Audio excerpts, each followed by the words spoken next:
Sonya again from the York Street location, Denver Botanic Gardens, cleaning up here in our Darlene Radical Plant Select Garden. Still a little wet from all of the snow that we got last week. I don't even remember. So I'm trying not to get into the bed too much. I'm trying to sort of stay on the edges so I don't compact the soil.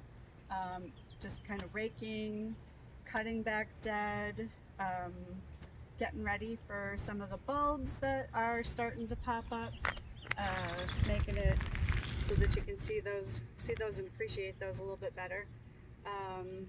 Obviously not Plant Select plants since we don't have any bulbs in the Plant Select garden, in the Plant Select program, but good companion plants for Plant Select do really well in similar situations.